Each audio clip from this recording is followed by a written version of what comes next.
Bonjour et bienvenue dans cette vidéo pratique dans laquelle on va essayer d'implémenter donc certaines pratiques de sécurité pour les runners self-hosted.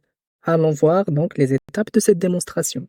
Le but de cette démonstration, c'est de mettre en place, voire démontrer ou simuler les, les bonnes pratiques pour la sécurisation des runners auto-hébergés dont leur utilisation par un workflow dans GitHub Actions. On va essayer de mettre en place les différentes bonnes pratiques à chaque fois, à savoir la restriction des permissions pour les tokens, la restriction aussi de l'accès réseau, et on va tester ça à travers un workflow, et aussi l'exécution de jobs dans des environnements. Donc là, déjà, j'ai mis en place les différentes étapes pour la configuration d'un runner auto-hébergé pour notre organisation. Il me reste juste la dernière étape du lancement du runner.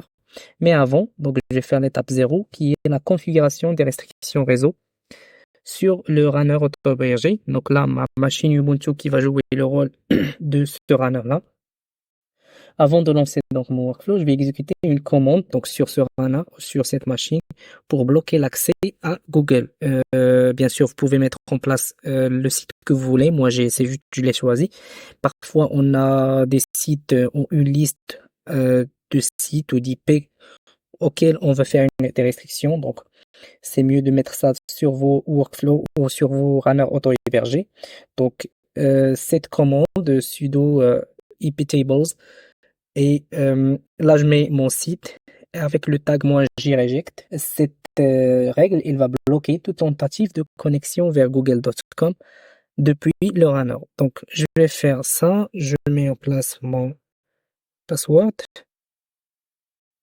Voilà, notre support. Ok, je vais donc essayer de installer la version de iptables. Ici.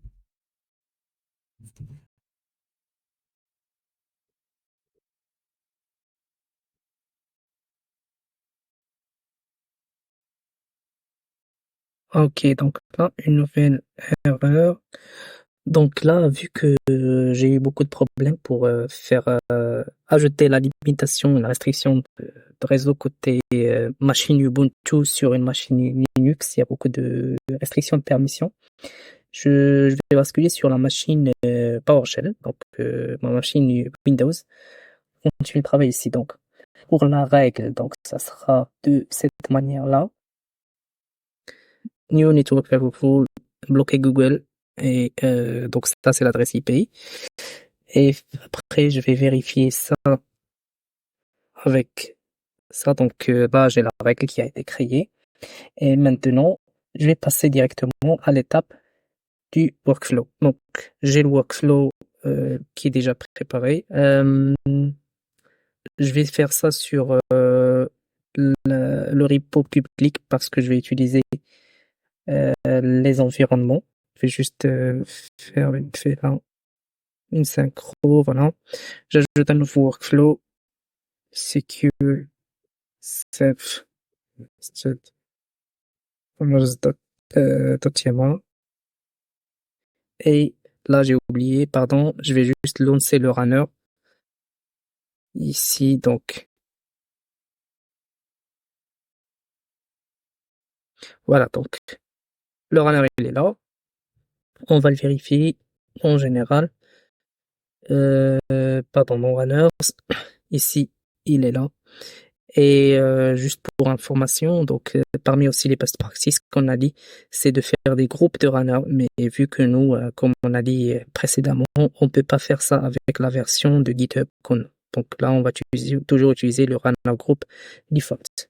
Donc voilà, donc là, je vais ajouter mon workflow basique que j'ai déjà préparé. Donc je vais juste le copier, je vais le mettre ici.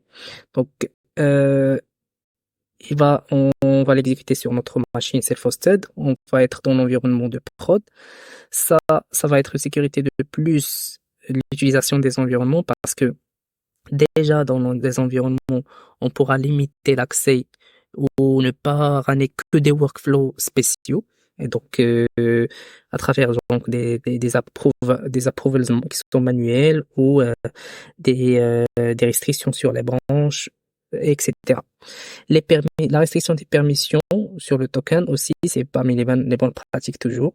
Et ici, donc, notre vérification qu'on va faire, donc après l'ajout de la règle de restriction d'accès à Google, on va pinguer Google, sinon on va dire que la règle ou que le ping a échoué.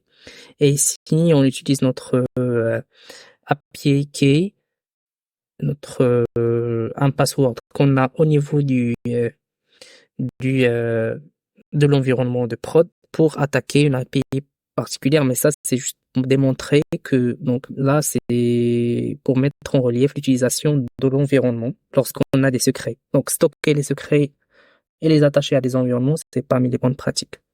Je vais juste pusher ça.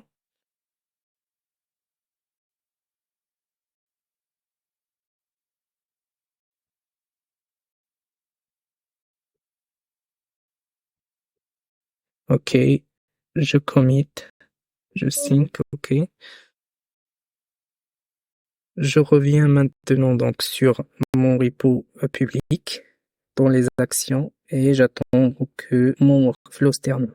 Là, lui, il va tourner sur un self-hosted, donc donc là, il est en train d'attendre un runner pour le job. Je vais vérifier que le runner il est disponible ici. Actions, runners. Ah, on n'a pas de runner pour et là, on l'a. Donc là, le runner il est accessible au niveau du repo privé, mais pas au niveau du repo public, ce qui est tout à fait normal. Donc on va essayer de rerunner notre job. Ça, je l'arrête immédiatement pour que ça tourne pas en boucle. Et on va essayer de le runner au niveau de notre repo privé. Donc, je vais juste faire ça. Euh,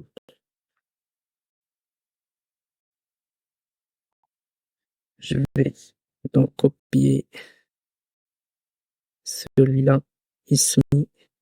Ici, donc, je vais enlever la notion d'environnement parce qu'on peut pas utiliser les environnements dans un repo privé.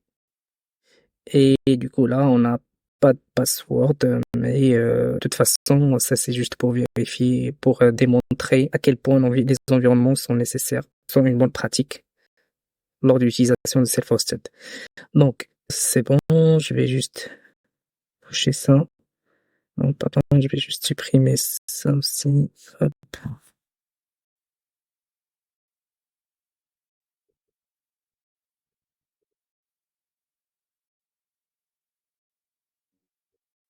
OK.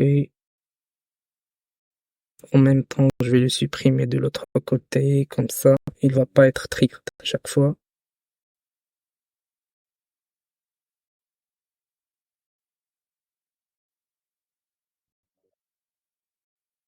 Voilà. Je reviens maintenant sur mes actions ici dans le repo privé. Et là, j'ai mon workflow qui est déjà triggered. Donc là, euh, voilà, il a trouvé maintenant le runner. Ah oui, pardon, là, il faut convertir ça en PowerShell plutôt, parce que là, c'est des commandes Linux. Voilà.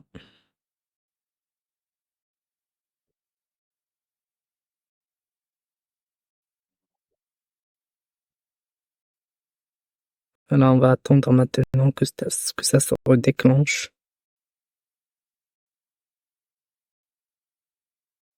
Voilà, donc maintenant, il lit. Pardon, ici, j'ai changé un peu au lieu de l'adresse IP, j'ai mis google.com ici. Et ici, au niveau du workflow, je vais faire juste un petit changement.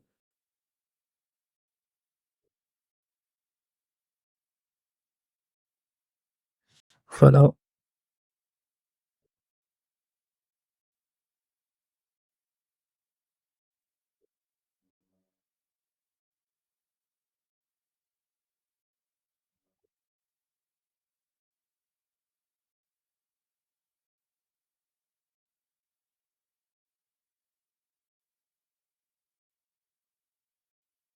Et finalement, donc là, il dit que Google est bloqué. Donc, tout ça, c'est juste pour démontrer comment les restrictions qu'on peut mettre en place côté firewall, côté réseau, dans le runner, et sont très utiles lors de l'exécution des workflows. Donc, n'hésitez pas à challenger les autres bonnes pratiques pour la sécurisation des runners auto-hébergés, à savoir donc l'utilisation aussi des GIT, des runners juste à temps, qui nécessite un système d'orchestration qui va éteindre le runner une fois il exécute son job. Surveillez aussi, auditez vos runners. Et voilà, donc en évoquant toutes ces autres pratiques démontrées dans ce workflow. Voilà, c'est tout pour cette vidéo. Merci d'avoir suivi jusqu'ici et je vous donne rendez-vous dans la prochaine. À très bientôt sur Alpha.